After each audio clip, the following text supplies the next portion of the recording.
자, 우리 이제 말씀을 보는데 오늘은 성경을 안 찾으셔도 될 것 같아요. 오늘 누가복음 본문입니다만 거기에 열왕기상과 열왕기하 말씀이 4절이 주보에 화면에 실릴 건데 우리 이거 읽어요. 그리고 찬양 마친 후에 우리 김근성 목사님이 설교를 할 것입니다. 시작. 엘리야가 그중 한 사람에게도 보내심을 받지 않고 오직 시돈 땅에 있는 사렙다의 한 과부에게 뿐이었으며 또 선지자 엘리사 때에 이스라엘에 많은 나병 환자가 있었으되 그 중에 한 사람도 깨끗함을 얻지 못하고 오직 수리아 사람 나만 뿐이었느니라. 여인이 엘리야에게 이르되 내가 이제야 당신은 하나님의 사람이시요 당신의 입에 있는 여호와의 말씀이 진실한 줄 아노라 하니라. 나만이 하나님의 사람에게로 돌아와서 이르되 내가 이제 이스라엘 외에는 온 천하에 신이 없는 줄을 아나이다. 청하건대 당신의 종에게서 예물을 받으소서 하니. 아멘. 우리의 찬양과 예배를 하나님 받으실 줄 믿습니다. 우리 다시 한번 우리의 모든 예배의 영광을 하나님 앞에 영광의 박수를 올려드립시다. 할렐루야. 여러분, 오늘은 누가복음 4장 말씀입니다. 오늘 이 4장 말씀을 통하여서 하나님이 찾으시는 한 사람은 오직 믿음의 사람이라는 사실을 다시 한번 깨닫는 은혜의 시간이 되기를 주의 이름으로 축복합니다. 여러분, 하나님은 오늘도 수많은 우리의 인생의 어려움과 고난을 통하여 우리의 믿음의 변화를 일으키기 위한 도구로 사용하십니다. 때로는 그 말씀이 믿어지지 않고 이해되지 않아도 주의 말씀을 의지하여 믿음으로 결단하고 순종할 때 고난을 통하여 하나님의 음성을 듣고 귀를 기울이는 은혜를 누리는 인생이 되기를 축복합니다. 여러분, 예수님은 오늘 이방 사람 사르밧 과부와 나아만 장군을 소개합니다. 수많은 이스라엘의 과부가 있었고 이스라엘에 수많은 나병 환자가 있었는데 왜 예수님은 이 두 사람을 말씀하셨는가? 왜 이 두 사람을 소개하셨는가? 오늘 소개된 이 두 사람이 겪은 고난과 시험을 통하여서 믿음의 변화를 일으키시는 하나님의 놀라운 은혜의 현장을 바라보는 그러한 시간이 되기를 주의 이름으로 축복합니다. 여러분, 오늘 믿음의 사람 바로 사르밧 과부의 이야기입니다. 이 사르밧 과부의 이야기는 열왕기상 17장에 나옵니다. 내용은 이렇습니다. 하나님께서 아방의 그 범죄함을 보시고 이스라엘 땅에 가뭄을 허락하세요. 그래서 하나님은 영적 가뭄, 영적 어둠의 시기를 겪고 있는 아방 시절에 이스라엘 땅에 수년간 3년 반 동안 비가 내리지 않는 가뭄을 말씀하셨어요. 여러분, 그런 가뭄으로 인해 온 땅에 먹을 것이 없어 많은 이들이 고통당하고 죽음을 당하고 있는 그때에 하나님은 엘리야에게 사르밧 과부에게 가서 그 사람에게 음식을 당할 것을 명령하십니다. 즉, 하나님은 엘리야에게 아방에 그의 쫓김당하는 그 엘리야의 처지를 보시고 하나님은 까마귀를 통하여 그의 먹을 것을 채워가시고 이번에는 하나님께서 사르밧 과부라는 이 여인을 통하여서 엘리야의 먹을 것을 책임져 주시는 장면이 바로 오늘 우리가 읽는 열왕기상 17장의 이야기예요. 여러분, 엘리야를 만난 과부는 그 명령 앞에서 나와 아들을 위하여 음식을 만들어 죽을 것밖에 없다라고 말씀하였지만 그러나 여호와 말씀, 엘리야의 그 말씀에 순종하여서 그는 믿음으로 자신의 것을 떼어서 그에게 드렸더니 하나님이 채워주시는, 하나님께서 마르지 않는 그 떡 가루와 마르지 않는 기름병의 그 기적을 체험합니다. 그런데 오늘 말씀을 나누고자 하는 바로 그 다음 이야기예요. 여러분, 사르밧 과부의 근심은 바로 먹고 사는 것의 문제였습니다. 여러분, 과부라는 말은 무슨 말입니까? 이제 자기를 책임져 줄 남편이 없다라는 거예요. 자기만 바라보고는 자식을 책임져야 되는데 심지어 그 땅 가운데 가뭄이 임하니까 도저히 먹고 살 만한 그 방향성을, 먹고 살 만한 그 통로를 마련하지 못한 거예요. 그래서 그가 한 결단은 무엇이었습니까? 마지막 떡을 먹고 그냥 아들과 죽어야겠다. 그런 그에게 하나님께서 엘리야를 통해서 찾아와 주신 거예요. 그래서 하나님은 그 순종하는 사르밧 과부의 믿음을 보시고 놀라운 기적을 베푸셨습니다. 그것은 바로 마르지 않는 가루의 기적, 마르지 않는 기름병의 기적. 여러분, 우리는 먹고 사는 문제 때문에 하나님 앞에 나가서 응답을 받을 때가 있어요. 그런데 종종 그 은혜만 받고 떠나가는 경우들이 참 많습니다. 내 기도 제목을 응답받았다고 해서 다시 하나님의 곁을 떠나는 이들이 있다라는 거예요. 그런데 하나님은 그냥 단순히 먹고 사는 문제만이 사르밧 과부에게 주고자 하신 하나님의 은혜의 전부가 아니라는 사실을 깨닫게 하세요. 그 말은 무엇입니까? 이 먹고 사는 문제 이외에도 하나님이 그 여인을 향한 주시고자 하는 은혜가 남아있다라는 거예요. 그래서 그 여인이 먹고 살 문제를 해결받았음에도, 하나님의 이 놀라운 축복을 받았음에도 그에게는 고난이 멈추지 않습니다. 두 번째 고난은 무엇입니까? 그의 아들이 죽임을 당해요. 여러분, 열왕기상 17장 17절에 이 일로 그 집 주인이 되는 여인의 아들이 병들어 증세가 심히 위중하다가 성경은 뭐라고 기록합니까? 숨이 끊어져 버렸대요. 하나님 앞에 은혜 받은 그 직후 이제는 내 삶이 평탄할 줄 알았는데 내 자녀가 죽음을 당한 거예요. 여러분, 이 여인은 절규할 수밖에 없지 않았겠습니까?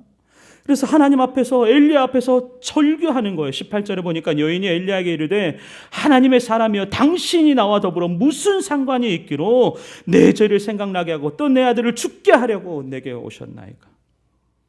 여러분, 왜 하나님은 그의 아들의 생명을, 수많은 문제들이 있습니다. 고난들이 있습니다.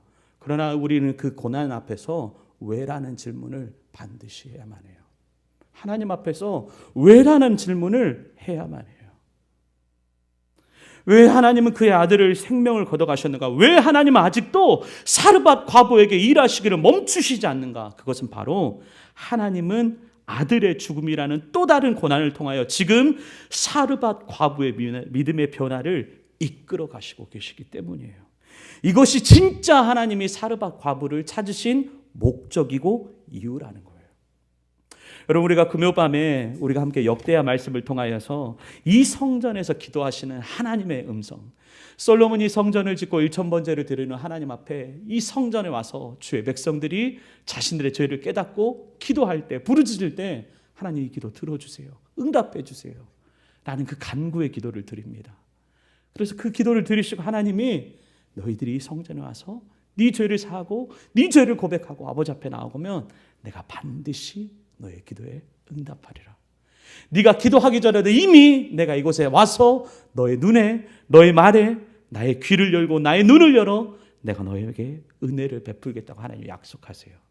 그러면서 솔로몬이 여러 가지 상황 가운데서 하나님 앞에 기도하는데 이 역대하 6장 26절에 보니까 솔로몬이 이런 기도를 한 거예요. 만일 그들이 주께 범죄함으로 말미암아 하늘이 닫히고 비가 내리지 않는 주의 벌을 받을 때, 어떨 때입니까? 지금 엘리야가 그리고 사르밧 과부와 이스라엘이 처해 있는 상황의 때예요. 그때에 그들이 주의 벌을 받을 때 이곳을 향하여 불며 주의 이름을 인정하고 그들의 죄에서 떠나거든. 역대하 6장 27절입니다. 주께서는 하늘에서 들으사 주의 종들과 주의 백성이 이스라엘의 죄를 사하시고 마땅히 행할 선한 길을 가르쳐 주시오며 주의 백성에게 기업으로 주신 주의 땅에 비를 내려 주옵소서. 세 가지를 구해요. 무엇을 구했습니까? 솔로몬이 구한 세 가지 간구는 무엇입니까? 첫 번째는 죄사함의 은혜였어요. 두 번째는 선한 길, 생명의 길을 알려달라는 기도였어요. 그리고 마지막 세 번째가 우리의 먹고 사는 문제, 이 땅에 비를 내려 주옵소서. 여러분, 하나님은 사르밧 과부의 그 순종을 통하여서 먹고 사는 그 문제에 구원을 허락하셨어요. 우리의 환경으로부터 상황으로부터 하나님은 구원의 은혜를 베푸셨어요. 그런데 우리는 집중해야 돼요. 깨달아야 돼요. 하나님은 그게 전부가 아니라는 사실을요. 하나님이 진짜 우리에게 주시고자 하시는 구원은 단순히 우리가 이 땅 가운데서 어떻게 먹고 살 거냐, 이 문제만 가지고 나아가는 우리의 기도 속에서 그것만 가지고 응답하신 하나님이 아니라는 거예요. 하나님, 우리가 경험하는 이 수많은 인생의 수많은 문제 속에서 죄사함의 은혜를 깨닫기를 원하시고 영원 구원의 은혜를 이루기까지를 주께서는 원하신다라는 것. 아직 사르밧 과부에게 주고자 하는 하나님의 은혜가 남아있다라는 거예요. 여러분, 다시 열왕기상으로 돌아갑니다. 여러분, 사르밧 과부가 그 아들의 죽음 앞에서 뭐라고 고백했습니까? 엘리야에게 첫 번째, 내 죄를 생각나게 하시려고 내 아들을 데려갔습니까? 그의 죄를 고백하고 있어요. 자신의 죄를 고백하고 있어요. 그 아들의 죽음이 내 탓이다라고 말하고 있는 거예요. 여러분, 이게 참 얼마나 은혜인가요? 제가 부모가 되고 나서 받은 은혜가 바로 이거예요. 자녀를 통해서 하나님의 마음을 알게 하신 주님. 여러분, 제가 하율이를 낳았어요. 우리 은별 집사님은 순산에서 자연분만으로 낳았는데 저희 윤지 사모는 24시간 동안 진통하다가 결국에는 날 수 있는 힘이 이제 다 소진해 버려서 저항절개를 했어요. 그래서 저항절개를 4번이나 했습니다. 둘째도 저항절개, 셋째도 저항절개, 넷째, 다섯째도 저항절개. 그래서 처음 아이를 갖는데 금방 순산할 줄 알았는데 의사가 와서 그랬거든요. 거의 다 열렸다고, 이제 곧 나올 것 같다고. 그런데 자꾸 아이가 나오질 않는 거예요. 시간이 흐르는데 아내는 점점 지쳐가는데 왜 하나님의 나오지 못하게 하시지? 왜 이걸 막으시지? 그러면서 막 기도하는데 하나님 그 상황에서 제 죄를 깨닫게 하시는 거예요. 내 죄 때문에, 나의 연약함 때문에, 나의 부족함 때문에 하나님이 이 고난을, 이 고통을 겪게 하시나? 그래서 아내는 병실에 있고 혼자 있는 그 병원 밖에서 얼마나 눈물을 흘리며 하나님 앞에 회개했는지 몰라요. 하나님 용서해 달라고. 그리고 하나님 은혜를 베풀어 달라고. 여러분, 저희 셋째 아들이 칠삭둥이로 낳았어요. 23주 만에 봐야 나와버렸어요. 그 아들을 두고 다시 신학교를 갈 때도 그때 하나님이 제게 하신 기도는 회개의 기도였어요. 하나님, 혹 제 죄 때문에 우리에게 이런 고난을 겪으십니까? 이 일을 통하여서 하나님, 내가 깨닫지 못한 것이 있어서 나를 깨닫게 하시려고 이 일을 주셨습니까? 얼마 전 우리 하랑이가 학교에서 달리기를 하다가 자빠져 버렸어요. 그래서 하필 잘못 짚은 바람에 금이 나간 거예요. 그래서 이 녀석 괜찮다길래 괜찮을 줄 알고 있었는데 그래도 병원에 가보자 해서 엑스레이를 찍었더니 수술을 해야 된대요. 제 아내는 이제 또 해야 될 일이 있어서 혼자 또 수술방 앞에서 기다리는데 또 회개하게 되는 거예요. 하나님, 제가 어떻게 고백했냐면, 하나님, 제가 오죽 말을 안 들었으면 자식을 5이나 줘가지고 이 자녀들을 통하여서 저를 깨닫게 하십니까? 사랑이한테 고생했다, 그리고 아빠 때문에 미안하다 이렇게 말했어요. 자기는 왜 아빠가 미안하지? 내가 자식이 잘못해서 다쳤는데. 사르밧 과부의 고백이 바로 그 고백인 거예요. 자식의 잘못은, 자식의 아픔은 다 부모의 잘못이라고 생각하는 게 모든 부모의 마음이지 않습니까? 하나님은 이 사르밧과의 아들의 목숨을 취하심으로 말미암아 그 사르밧 여인이 하나님 앞에서 처절하게 회개하고 고백하는 그 죄를 깨닫게 하시는 은혜를 주시려고 하나님은 여전히 은혜를 멈추시지 않는 거예요. 그래서 사르밧 여인은 이렇게 고백합니다. 하나님, 내 죄를 생각나게 하시려고 내 아들을 데려가십니까? 하나님, 살려주옵소서, 고쳐주옵소서. 여러분, 엘리야는 사르밧 과부에게 헌신하라, 순종하라, 그러면 하나님이 책임질 거라고 그렇게 당당하게 외쳤지 않습니까? 그런데 순종의 결과가 아들의 죽음인 거예요. 엘리야도 그 상황 앞에서 하나님 앞에 간절히 부르짖습니다. 하나님이 이 여인에게 순종하라고 말씀하시는데 어찌하여 이 아들을 데려가십니까? 간절히 부르짖습니다. 그 영혼이 깨어날 때까지 부르짖습니다. 하나님이 은혜를 베푸세요. 영혼 구원의 은혜를 베푸세요. 생명의 은혜를 베푸세요. 여러분, 사르밧 과부는 순종함을 통하여서 하나님은 그의 변화를, 믿음의 변화를 이끄셨어요. 그래서 단순히 먹고 사는 문제에서 해결되는 것이 사르밧 과부의 목적이었습니다. 기도의 전부였어요. 그런데 우리의 기도와 하나님의 응답은 늘 다르다라는 사실을 여러분 잊지 않기를 주의 이름으로 축복합니다. 여러분, 우리가 단순히 먹고 사는 문제만 가지고 하나님 앞에 기도했지만 하나님은 그 문제만 해결하시려고 우리에게 응답하시는 것이 아니라 이 문제를 통하여서 우리가 죄를 깨닫기를 원하시고 이 죄사함의 은혜를 통하여서 우리의 영혼까지도 구원케 하시는 하나님의 놀라운 목적이 숨겨 있다는 사실을 여러분 꼭 기억하시길 주의 이름으로 축복합니다. 그 은혜를 사르밧 과부가 받은 거예요. 그 은혜를 경험한 거예요. 그러니까 그 과부가 뭐라고 고백합니까? 17장 24절 주부에 써 있죠. 우리 함께 읽어봅시다. 시작. 여인이 엘리야에게 이르되 내가 이제야 당신은 하나님의 사람이요 당신의 입에 있는 여호와의 말씀이 진실한 줄 아노라. 아멘. 내가 이제야 하나님이 하나님 되신다는 사실을 알게 됐다라는 거예요. 내가 이제야 진짜 하나님이 내게 원하시는 것이 무엇인지를 깨닫게 됐다라는 거예요. 여러분, 우리에게 찾아오는 수많은 고난은 우리의 믿음의 변화를 일으키시려는 하나님의 은혜의 도구라는 사실을 여러분 꼭 잊지 않기를 주의 이름으로 축복합니다. 하나님께서는 수많은 도구를 통하여서 여러분들에게 말씀하실 때 그때 하나님이 인정하시는 믿음이 무엇이냐? 바로 첫 번째, 순종하는 믿음이라는 사실을 꼭 깨달을 수 있기를 주의 이름으로 축복합니다.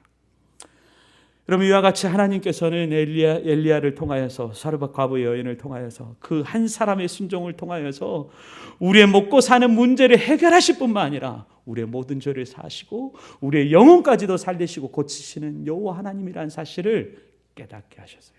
알게 하셨어요. 이 은혜 때문에, 그리고 이 은혜를 경험한 자기 때문에, 그리고 이제는 하나님이 어떤 분인지를 알기 때문에 어쩌면 예수님께서 이 여인의 한 사람의 믿음을 소개하였는지도 모르겠어요. 두 번째 사람은 수리아 사람의 나만 장군입니다. 이 장군의 이야기는 열왕기하 5장에 나와요. 여러분, 내용은 이렇습니다. 나만 장군은 아람 나라의 훌륭한 장군이었어요. 그런데 열왕기하 5장 1절을 보니까 이렇게 나하만을 소개해요. 아람 왕 군대의 장군 나하만은 그의 주인 앞에서 크고 존귀한 자니 이는 여호와께서 전에서 그에게 아람을 구원하게 하셨습니다. 그러니까 나하만을 알지 못했던 것 같아요. 그러나 하나님이 나하만이란 사람을 쓰시려고 아람 나라의 훌륭한 용사, 강한 용사로 하나님이 은혜를 주셨다라는 거예요. 할렐루야. 여러분, 오늘 이 시간 하나님께서도 여러분 한 사람 한 사람에게 하나님의 사람으로 쓰시려고 여러분은 알지 못했지만, 깨닫지 못했지만 하나님의 놀라운 은혜가 여러분의 삶 가운데 부어지고 있음을 여러분 반드시 기억하시길 주의 이름으로 축복합니다. 그런데 그 나하만이 한 가지 딱 단점이 있었어요. 약점이 있었어요. 결점이 있었어요. 그것이 바로 나병을 가졌다라는 겁니다. 고침받기 힘든 악한 피부병이라는 거예요. 오늘날에는 이것을 한센병이라고 표현하지만 그때 당시에 이 나병이 한센병이다라고 말하기에는 좀 쉽진 않습니다. 그러나 일종의 악한 종기와 같은 악한 피부병을 가지고 있었다라는 거예요. 그러니까 아람 왕이 너무나도 아끼고 충성스러운 종, 이 나하만을 아끼는데 그의 결점이 딱 한 가지가 있었습니다. 그 나병. 그러니까 그 나병 하나 때문에 수많은 사람들에게 시기의 대상이 된 거예요. 공격의 대상이 된 거예요. 그래서 나하만은 이 병을 고치고 싶었지만 도저히 고칠 방법을 찾지 못하는 그때에 한 여종의 소녀의 말을 듣습니다. 2절 말씀에 전에 아람 사람이 떼를 지어 나가서 이스라엘 땅에서 어린 소녀 하나를 사로잡음에 그가 나하만의 아내에게 수종 들더라. 아내의 수종을 드는 한 종의 이야기였습니다. 근데 그 종이 여주인에게 이렇게 말하는 거예요. 주인이시여, 사마리아에 계신 선지자 앞에 계셨으면 좋겠나이다. 무슨 말입니까? 나하만 장군이 이 사마리아 땅에 있는 선지자 한 사람을 만나면 참 좋을 것 같아요. 왜냐하면 그에게는 나병을 고칠 수 있는 능력이 있기 때문이에요. 나하만은 그 소녀의 말에 귀를 기울여요. 그래서 나하만은 그 말을 듣고 자신의 아람 왕에게 나아가서 내가 이스라엘 땅으로 나아갈 수 있도록 그에게 허락을 구합니다. 여러분, 이때 당시 이방 나라라는 것은 각자의 모시는 신이 있었어요. 그래서 자기가 모시는 신이 최고다라고 생각했어요. 그래서 전쟁에서 이기는 것이 내 신이 영광받는 길이라고 생각했습니다. 그리고 이 왕들은 신의 아들들이라고 생각했어요. 특별한 존재, 신의 특별한 선택을 받은 사람. 그때 아람 왕이 이스라엘에 가게 한다라는 것은 무엇을 뜻합니까? 내가 믿는 신은 고칠 수 없지만 이스라엘이 믿는 신은 고칠 수 있다는 것을 인정하는 거예요. 쉽게 할 수 있는 일이 아닙니다. 그런데 아람 왕은 나하만 장군을 정말 아끼고 사랑했나 봐요. 그래서 그를 보내줘요. 그냥 보내준 게 아니고요, 은 10달란트와 금 6,000개와 의복 10벌을 가지고 나가게 해요. 그에게 가서 빈손으로 가지 말고 내가 이렇게 귀한 물질을 줄 테니까 가서 이것을 주면서 축복받고 와라, 고침받고 와라. 그를 보내줍니다. 그래서 그 재물을 가지고 이스라엘 왕에게 찾아갔는데 이스라엘 왕에게는 하나님을 의지할 만한 믿음이 없는 거예요. 어찌하여 하나님 이들을 보내셨습니까? 우리가 전쟁에 패배하게 하시려고, 우리를 죽게 하시려고 벌벌벌벌 떨고 있는 거예요. 그때 엘리사라는 선지자가 왕이시여 왜 옷을 찢습니까? 그 고민이 있다면 내게 보내주십시오. 그래서 그 나만이 그 엘리사가 있는 그곳으로 나아갑니다. 그리고 나만이 엘리사의 집에 이르러서 그가 절실히 환대해주고 그를 위해서 기도해주고 그를 위해서 치유 기도를 해주고 그를 위해서 찬양의 제사를 올려드리고 정말 지극정성으로 자신을 위해서 축복해주고 고쳐줄 줄 알았어요. 근데 엘리사가 나아만 장군을 맞아주지도 않는 거예요. 종에게 전하는 것입니다. 엘리사가 사자를 그에게 보내 이르되 너는 가서 저 요단강이 있거든 그곳에 가서 몸을 7번 씻으라. 그리하면 네 살이 회복되어 깨끗이 될지라. 여러분, 이 말을 들은 나아만은 너무나 화가 났습니다. 내가 어떤 사람인데,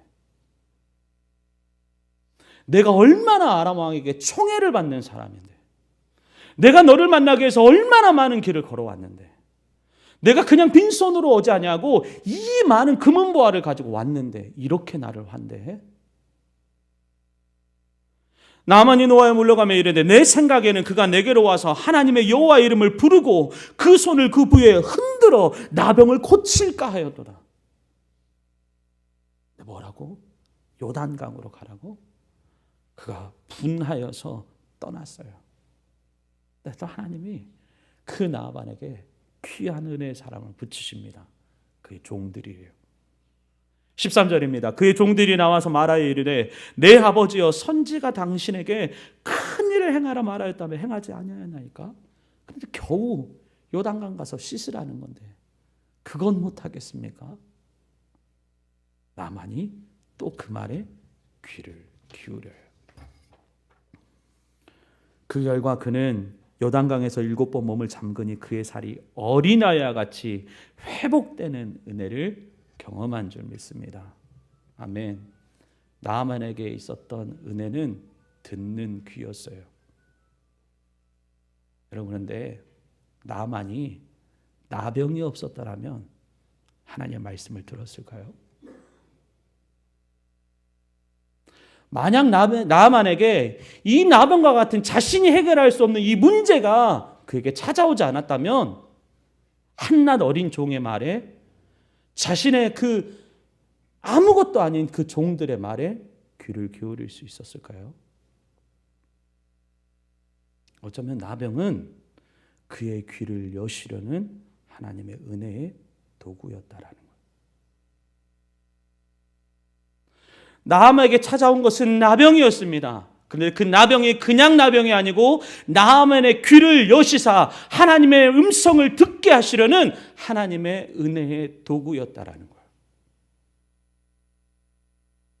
그래서 그 나병이 나아만에게는 은혜예요. 여러분, 여러분들에게도 찾아온 수많은 질병, 고난이 있을 것입니다. 그 고난을 은혜의 도구로 사용하실 수 있기를 주의 이름으로 축복합니다. 닫혀 있었던 마음을 열 수 있는 은혜의 도구로 사용하시기를 주의 이름으로 축복합니다. 하나님을 향한 닫혀 있었던 내 귀를 열 수 있는 은혜의 도구로 사용하실 수 있기를 주의 이름으로 축복합니다. 그래서 하나님은 나아만의 귀를 여셔서 그가 듣게 하셨어요. 그 말을 들은 나아만이요 요단강에 들어갑니다. 저는 이 장면을 보면서 여러분 뭐가 생각납니까? 세례가 생각났어요. 여러분, 이 그 강에 가서 세례를 받는다는 것은 무엇을 의미합니까? 내 죄가 씻겨지고 내가 죽어지고 예수 그리스도를 알며 다시 사는 것. 우리의 죄 사함의 은혜, 영혼 구원의 은혜, 그리고 내 안에 있는 모든 환경의 은혜. 나만도 똑같이 하나님이 준비하신 은혜를 받아요. 그래서 7번 그의 믿음이, 그의 신앙이 완전히 하나님 앞에 온전하여질 때까지 7번 문을 당겨서 하나님 앞에 씻김을 당합니다. 회복을 경험해요. 그리고 나서 나아만도 이렇게 고백합니다. 5장 15절 말씀, 우리 주보에 있죠. 우리 함께 읽어볼까요? 시작. 나아만이 모든 군대와 함께 하나님의 사람에게로 돌아와서 그의 앞에 서서 이르되 내가 이제 이스라엘 외에는 온 천하에 신이 없는 줄을 아나이다. 아멘. 이제. 여러분, 사르밧 과부도 뭐라고 고백했습니까? 내가 이제. 나아만 장군도 뭐라고 말합니까? 내가 이제. 하나님이 그 사르밧 과부와 나아만에게는 큰 고난을, 큰 시험을 허락하셨지만 그 고난과 시험을 통하여서 그들의 믿음을 변화시키고 그들의 인생을 바꾸시는 하나님의 놀라운 은혜로 도구로 사용하셨다라는 거예요. 그 은혜를 경험하니까 이전과 이후가 달라졌다라는 거예요. 여러분, 하나님의 은혜를 경험하는 이전과 이후의 삶이 달라지는 저와 여러분들에게 주의 이름으로 축복합니다. 하나님의 은혜를 경험했다면 이제는 내가 하나님이 어떠한 분인지를 내가 압니다라고 고백하는 저와 여러분들에게 주의 이름으로 축복합니다.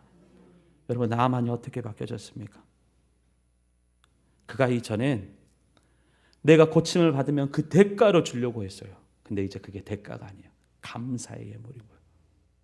내가 어찌 가만히 있을 수 있습니까? 그 고쳐주신 하나님의 은혜 앞에서 그 예물을 드리기를 원했어요. 근데 엘리사는 결코 그 제물을 받지 않는 거예요. 그래서 나아만 장군이 두 번째 요구한 게 있습니다. 17절에 나아만이 이르되 그러면 청하건대 노새 2마리의 가득 실을 흙을 당신의 종에게 주옵소서. 갑자기 흙을 달라라는 거예요. 그러고 나서 무슨 말이 있느냐, 이제부터는 종이 번제물과 다른 희생제사를 여호와께 드리겠나이다. 무슨 말입니까? 그 흙을 가져다가 제단을 쌓겠다라는 거예요. 여러분, 이것에 두 가지로 해석을 해요. 하나는 제단으로 쌓겠다. 하나는 그 흙을 내가 사는 땅에 흙 뿌려서 이 땅이 하나님이 통치하시고 하나님이 임재하시고 하나님이 주인 되시는 그 땅으로 내가 선포하겠다. 그래서 그가 제단을 쌓았는지 뿌렸는지는 알 수 없지만 분명한 것은 그 목적이 무엇입니까? 이제 내가 하나님만 섬기기 위해서 그 흙을 가져가겠다라는 거예요. 그러면서 그가 한 가지만 용서해 달라는 거 18절에 보니까 오직 한 가지 있사오니 여호와께서 당신의 종을 용서해 주시기를 원하나이다. 무슨 내용이냐면 그는 아람 왕을 모시는 신하예요. 충신이에요. 돌아가면 그 아람 왕이 모시는 왕, 신, 림몬 신을 모셔야 돼요. 나아만은 지금 이제는 내가 다른 신을 의지하지 않고 하나님만 의지하겠다고 고백했는데 그가 돌아가면 그의 역할 때문에, 그가 가지고 있는 직분 때문에 어쩔 수 없이 다른 신을 모셔야 되는 상황에 처해 있는 거예요.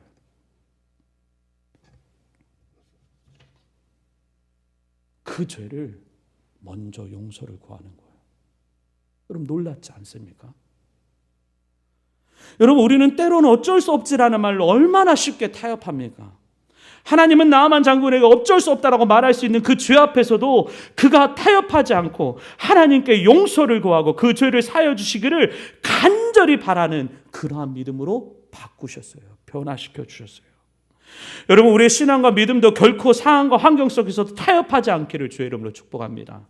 어쩔 수 없을 수 있지만 결코 그것이 당연하지 않다라는 것을, 그리고 그 어쩔 수 없는 상황 앞에서 하나님 앞에 늘 용서를 구하는 저와 여러분 되기를 주의 이름으로 축복합니다. 여러분, 우리가 어쩔 수 없이다라고 말하는 상황 얼마나 많습니까? 이 주의를 지키는 것 또한도 우리가 어쩔 수 없이라는 그 상황 앞에서 믿음과 다른 선택을 해야 되는 수많은 상황 앞에서도, 어쩔 수 없다라는 그 말로 걸을 수밖에 없는 그 죄의 길 앞에서도 우리는 얼마나 그 많은 상황과 환경 속에서 타협합니다. 근데 나아만은 그 하나님을 경험하니까 이제는 내가 그 죄 앞에서 결코 타협하지 않겠습니다 라고 결단한 거예요. 이 변화가 나아만 장군에게 일어난 줄 믿습니다. 나아만 장군에게 주신 두 번째 은혜는 바로 하나님의 말씀, 하나님의 음성에 들을 수 있는 귀, 그리고 그 하나님의 말씀 앞에 순종할 수 있는 믿음이에요. 여러분, 우리는 예수님 왜 이 두 사람을 소개하셨는지를 이제 우리가 확실하게 깨닫게 됐어요. 아, 하나님이 인정하시는 믿음은 변화되는 믿음이구나. 순종을 통해서, 듣는 귀를 통하여서 변화되어져 가는 믿음이구나. 여러분, 이 두 사람은 결코 처음부터 믿음의 사람이 아니었습니다. 그러나 하나님께서는 그들의 믿음을 변화시키려고 아버지 그들에게 굶주림을 허락하시고 그 아들의 생명을 가져가시고 그들에게 나병을 허락하셔서 그 인생 가운데 하나님의 믿음을 변화시켜가는 믿음의 변화의 도구로 하나님께서는 그들에게 고난을 사용하셨어요. 그 고난을 통해서 변화되는 믿음이야말로 하나님이 인정하시는 믿음이라는 거예요. 여러분, 이제 다시 우리가 읽었던 누가복음으로 돌아갑니다. 왜 예수님이 이 말씀하고 계셨을까요? 예수님께서 40일을 그 고난을 견디고 나시고 나서 예수님의 고향 땅에 와서 복음을 전했습니다. 아무도 예수의 말에 귀를 기울이지 않는 거예요. 왜냐하면 그들이 알고 있는 지혜는 그는 요셉의 아들이고 그는 목수의 아들이었기 때문이에요. 그가 누구이길래, 그가 무엇이길래 그 안에서 선한 것이 있을 수 있겠느냐? 아무도 그의 말씀을 받아들이지 않아요. 그래서 예수님은 말씀하십니다. 이스라엘에 수많은 믿음의 사람들이 있었지만 이방 사람 나아만을 소개하시는 거예요. 이스라엘에 수많은 믿음의 사람, 그들 중에 과부들이 있었지만 그러나 이방 사람 사르밧 과부를 소개한 거예요. 그 수많은 어려움과 환경 속에서 하나님을 바라볼 줄 아는 사람, 하나님이 허락하신 그 고난 속에서 믿음으로 변화되기로 결정하고 결단하는 그 사람을 소개하시는 거예요. 여러분, 오늘 우리가 함께 나눌 말씀이 마가복음 말씀이에요. 우리가 한 주 동안 함께 우리가 고민해 볼 말씀입니다. 마가복음 9장 19절이에요. 우리 함께 읽어볼까요? 시작. 대답하여 이르시되 믿음이 없는 세대여 네가 얼마나 너희에게 함께 있으며 얼마나 너희에게 참으리요 그를 내게 데려오리라. 그리고 23절 말씀 함께 읽어볼까요? 시작. 예수께서 이르시되 할 수 있거든이 무엇인 말이냐? 믿는 자에게는 능히 하지 못할 일이 없느니라. 우리 한 번만 더 믿음으로 고백합시다. 시작. 예수께서 이르시되 할 수 있거든이 무슨 말이냐? 믿는 자에게는 능히 하지 못할 일이. 아멘. 아멘. 여러분, 이 말씀이요 왜 나왔냐면요, 예수님의 제자들이 예수님께 받은 믿음을 가지고 그 지혜를 가지고 곳곳을 돌아다니며 병든 자를 치유하고 귀신 있는 자를 축복하는 일을 해요. 근데 한 사람, 그 귀신 들린 한 사람을 고치지 못하는 거예요. 그래서 그가 고침받지 못해서 이제는 그의 스승인 예수님 앞에 와서 내 아들도 고쳐달라고 하는 장면인 거예요. 그러면서 그 예수님이 그 사람을 맞이하면서 꾸짖는 대상이 바로 그 믿음 없는 아버지가 아니고 믿음 없는 제자들이었어요. 너무 답답하십니까? 믿음 없는 세대에 내가 얼마나 너희와 함께 있으며 얼마나 너희에게 참으리요 그를 내게 데려와라. 그래서 그 아버지가 데려가면서 예수님 하실 수 있거든, 고치실 수 있거든, 내 아들 좀 고쳐주세요. 그러니까 또 주님이 그 아버지에게 말하는 거예요. 우리 다시 한번 함께 읽어볼까요? 시작. 할 수 있거든이 무슨 말이냐? 믿는 자에게는 능히 하지 못할 일이. 제가 그랬어요. 제가 그랬어요. 지금 우리 김병수 성도님이 제 집사님이 되시고 지금 이렇게 예배의 자리에 나와 있어요. 그 나오기까지 얼마나 많은 어려움의 시간이 있었는지 몰라요. 의사가 안 된다라고 말할 때도 있었어요. 준비하라고 말할 때도 있었어요. 그래서 제가 동생하고 누님에게 기도하자, 기도해보자 라고 말했어요. 근데 또 하나 말한 게 있어요. 혹시 혹시라도 하나님이 우리의 기도에 응답하시지 않더라도 원망하지 말자. 그때는 그게 믿음인 줄 알았어요. 근데 제가 타협하고 있었어요. 무슨 말이냐?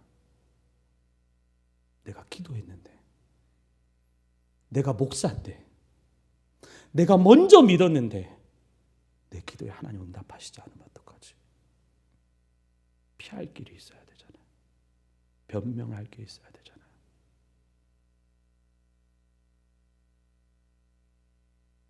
그래서 제가 그렇게 기도했어요. 혹시라도 안 고쳐주셔도 거기에 하나님의 뜻이 있음을 기도하자. 진짜 그 믿음을 갖기 위해서 부르짖는 게 아니라 내 피할 길, 변명할 거리를 찾으려고 제가 그렇게 기도했더라고요. 하나님은 오늘 이 본문을 통해서 그 저의 믿음 없는 모습을 깨닫게 하시더라고요. 믿음이 없는 세대예요. 믿음이 없는 세대예요. 네가 얼마나 너희와 함께 있으며 얼마나 너희에게 참으리요. 할 수 있거든요. 무엇이냐? 믿는 자에게는 능치 못할 일이 없다. 그래서 저희가 20일 동안 기도하자고 한 거예요.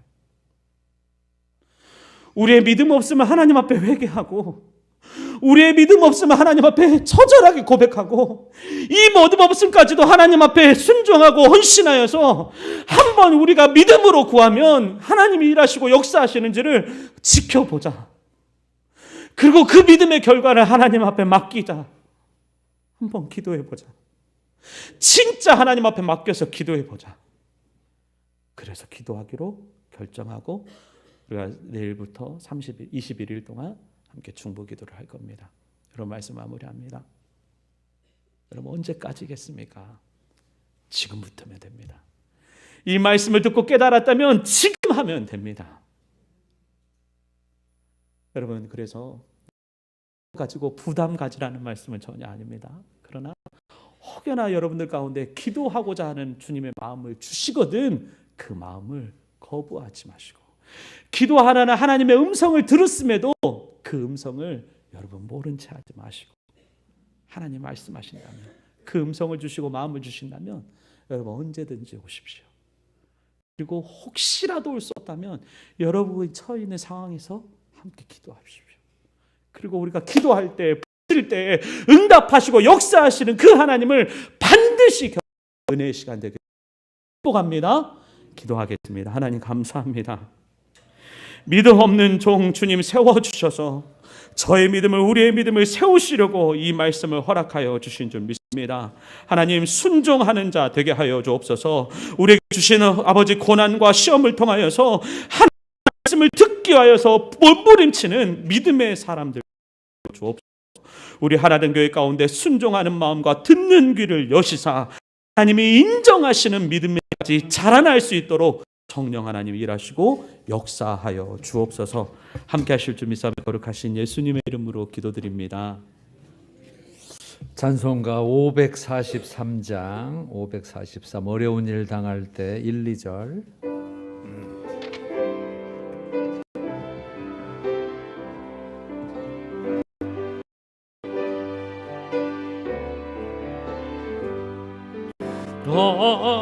어려운 일 당할 때 나의 믿음 적으나 의지하는 내 주를 더욱 의지합니다. 세월 지나갈수록 의지할 법은 일세. 무슨 일을 당해도 예수 의지하. 성령께서 내 마음